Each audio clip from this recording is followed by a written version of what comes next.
ওহমের সূত্র ক্লাস 10-এর জন্য এই সূত্রটা খুবই ইম্পর্টেন্ট। এটা পরীক্ষায় 1 বছর অন্তর অন্তর কিন্তু পরীক্ষাতে আসে, আমাদের মাধ্যমিক পরীক্ষাতে। এবার দেখো সেই ওহমের সূত্রটি কি জিনিস আমরা একটু দেখে নিই। ওহমের সূত্র উষ্ণতা, উপাদান ও অন্যান্য ভৌত অবস্থা স্থির থাকলে, অর্থাৎ প্রথমে সূত্রটাতে 3টি জিনিসকে স্থির করা আছে, উষ্ণতা, উপাদান এবং অন্যান্য ভৌত অবস্থা। এ সম্পর্কে আমরা পরে পড়ব যে এগুলি কেন স্থির করা হয়। উষ্ণতা, উপাদান ও অন্যান্য ভৌত অবস্থা স্থির থাকলে কোনো পরিবাহীর প্রবাহ মাত্রা অর্থাৎ কারেন্ট ওর দুই প্রান্তের বিভব পার্থক্যের সমানুপাতিক। অর্থাৎ পরিবাহীর প্রবাহ মাত্রাটা ওই পরিবাহীর দুই প্রান্তের বিভব পার্থক্যের সমানুপাতিক। এখন দেখো, প্রবাহ মাত্রা মানে কারেন্ট, এ সম্পর্কে আমরা জানি, কিন্তু বিভব পার্থক্য, এই বিভব পার্থক্যের সম্পর্কে আমাদেরকে জানতে হবে। কোনটি বিভব পার্থক্য? এখন দেখো, আমরা বিভব পড়েছি এবং সেখানে বিভবের ক্ষেত্রে দেখবে একটি ছবি আঁকা ছিল, এরকম করে একটি জলের পাত্র ছিল, আবার এখানে একটি জলের পাত্র ছিল। এটাকে বলা হচ্ছে উচ্চ বিভব, হাই ভোল্টেজ, এটা হচ্ছে লো ভোল্টেজ। ওকে, এবার এদেরকে যদি আমি পাইপ দ্বারা যুক্ত করি তাহলে কি হবে? এদিক থেকে জল কিন্তু এই দিকে প্রবাহিত হবে। এটা এখানে জল ছিল, এখানেও জল, তাহলে জলটি এই দিকে প্রবাহিত হবে। এবং এই যে জলের প্রবাহ, এটাই প্রবাহ মাত্রার সঙ্গে তুলনা করা যায়। এবং একটি যেহেতু আছে জলের লেভেল উপরে, এটা হাই ভোল্টেজ আমরা বলছি, বিভবটা বেশি, এর বিভবটা কম। এখন দেখো, এই যে জল প্রবাহিত হচ্ছে, এই জলের প্রবাহটা নির্ভর করে কিন্তু জলের লেভেলের উপর। এখন লেভেলটা যদি এইরকম থাকে তাহলে কিন্তু এখান থেকে এখানে জল আসবে এবং জল প্রবাহিত হবে, অর্থাৎ কারেন্ট প্রবাহিত হবে। যদি বিভব একটি উচ্চ থাকে আর একটি নিম্ন থাকে, তাহলে এখান থেকে এই নিচের দিকে কিন্তু কারেন্ট প্রবাহিত হবে। এবার এই বিভব যে পার্থক্য কত? এটার থেকে এটার এই যে পার্থক্য, গ্যাপ, এটা হচ্ছে পার্থক্য। এবার এই পার্থক্য যত বেশি হবে, যদি পার্থক্য অনেক বেশি হয় তাহলে কিন্তু এর থেকে জল এখানে আসবে এবং জলের প্রবাহটা অনেকটা বেশি হবে। কিরকম না, আমি যদি এই ছবিটাকে এইভাবে করি যে এটা হচ্ছে একটি পাত্র যেখানে জল আছে, আর এই রকম নিচে আরেকটি পাত্র যেখানে জল আছে। এবার যদি এই দুটি পাত্রকে আমি পাইপ দ্বারা যুক্ত করি তাহলে কি দেখতে পাবো বলতো?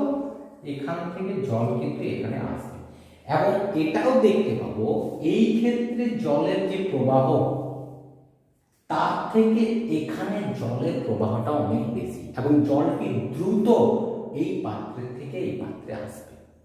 তার কারণ এখানে একটি জলের লেভেল অনেক উঁচুতে আছে, এটা হাই ভোল্টেজ, আবার এখানে জলের লেভেলটা অনেক নিচুতে আছে, এটা হচ্ছে লো ভোল্টেজ।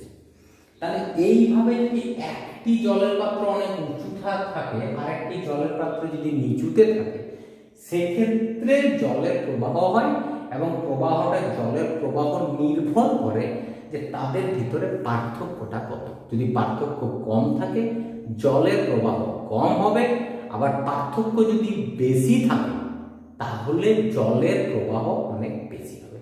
এটাই বলা আছে, দেখো, যে এই যে প্রবাহ মাত্রা অর্থাৎ কারেন্ট, এই যে প্রবাহিত হচ্ছে কারেন্ট, এই প্রবাহ মাত্রাটা দুই প্রান্তের যে বিভব পার্থক্য তার সঙ্গে সমানুপাতিক। অর্থাৎ এই যে দুটি প্রান্ত, তার ভিতরের যে বিভব পার্থক্য, এই বিভব পার্থক্যের সমানুপাতিক। অর্থাৎ বিভবের পার্থক্য যদি বেশি হয় তাহলে প্রবাহ মাত্রা বেশি হবে, আবার বিভব পার্থক্য কম হলে প্রবাহ মাত্রা কম হবে। একদম যদি সহজ উদাহরণ করি তাহলে আমরা বলতে পারি, তোমরা দেখবে যে আমাদের বাড়িতে যে বিভব প্রভেদ থাকে দুটি তারের, সেটা হচ্ছে 220 ভোল্ট। এখন 220 ভোল্ট বিভব প্রভেদ থাকলে আমার বাড়ির যে বাল্বটি যেভাবে আলোকিত হয়, যদি বিভব প্রভেদ 100 ভোল্ট থাকে, অর্থাৎ ভোল্টেজটা যদি কম থাকে, বিভব পার্থক্য যদি কম থাকে, তাহলে সেক্ষেত্রে দেখবে তোমার বাল্বটি অথবা তোমার ফ্যানটি কিন্তু আগে যেভাবে চলছিল 220 ভোল্টে বাল্ব বা ফ্যান যেভাবে চলে 100 ভোল্টে কিন্তু সেইভাবে চলবে না। অর্থাৎ বিভব পার্থক্য যত বেশি হবে কারেন্ট তত বেশি প্রবাহিত হবে এবং বাল্বটি তত উজ্জ্বলতার সঙ্গে জ্বলবে, ফ্যানটি জ্বলে পড়বে। আর বিভব পার্থক্য যদি কম হয় তাহলে দেখবে ধীরে ধীরে জল প্রবাহিত হবে, অর্থাৎ ধীরে ধীরে কারেন্ট প্রবাহিত হবে। সেক্ষেত্রে বাল্বটি উজ্জ্বলতা কমে যাবে এবং ফ্যানটিও কিন্তু ধীরে ধীরে চলবে। সুতরাং বিভব পার্থক্য বাড়লে প্রবাহ মাত্রা বাড়ে, আর বিভব পার্থক্য কমলে প্রবাহ মাত্রা কমে। এটাই হচ্ছে ওহমের সূত্র। এবার এটাকে যদি আমরা একটি তার দিয়ে দেখি তাহলে সেক্ষেত্রে কি হবে, কারণ আমরা জানি আমরা যেটা পড়ছি সেটা হচ্ছে চলতড়িৎ। এই চলতড়িতের ক্ষেত্রে তড়িৎকে এক জায়গা থেকে অন্য জায়গায় নিয়ে যাওয়ার জন্য একটি তারের প্রয়োজন হয়।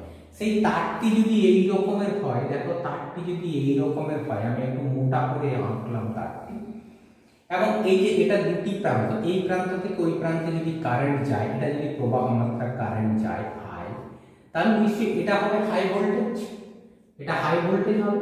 আর এটা কি ভোল্টেজ হবে বলো তো? Low voltage. ওকে, অর্থাৎ এর বিভব বেশি, এই প্রান্তের বিভবটা বেশি আর এই প্রান্তের বিভবটা কম। এখন এই দুটি বিভবকে যদি আমি এই রকম করে লিখি যে এই প্রান্তের বিভব হচ্ছে V1 আর এই প্রান্তের বিভব হচ্ছে V2, তাহলে তোমরা এখানে জেনে রাখবে যে V1 কিন্তু V2 এর থেকে বড়, অর্থাৎ V1টা বেশি আর V2টা কম। তাই তো কারেন্ট এই প্রান্ত থেকে ওই প্রান্তে যে কারেন্ট আই দিয়ে লেখা হয়, এই প্রান্ত থেকে ওই প্রান্তে যাচ্ছে। এবং এখানে প্রবাহ মাত্রা বা বিভব যে পার্থক্য, বিভব পার্থক্য কত বলো তো?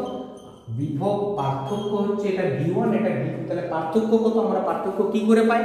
বিয়োগ করে পাই। অর্থাৎ এখানে বিভব পার্থক্য হচ্ছে V1 মাইনাস V2।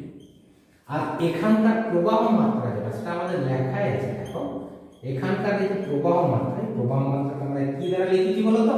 আই। এখন এখানে বলা হচ্ছে যে এই প্রবাহ মাত্রাটা কিন্তু বিভব পার্থক্যের সঙ্গে সমানুপাতিক, অর্থাৎ বিভব পার্থক্য যত বেশি হবে প্রবাহ মাত্রা বেশি হবে, আর বিভব পার্থক্য যদি কম হয় তাহলে প্রবাহ মাত্রা কম হবে। এটাই হচ্ছে ওহমের সূত্র, খুব সহজেই আমরা মনে রাখতে পারি। ভোল্টেজ বাড়লে বা ভোল্টেজ ডিফারেন্স যদি বেড়ে যায় তাহলে কারেন্ট বেড়ে যাবে, ভোল্টেজটা কমলে কারেন্ট কমে যাবে। ওকে।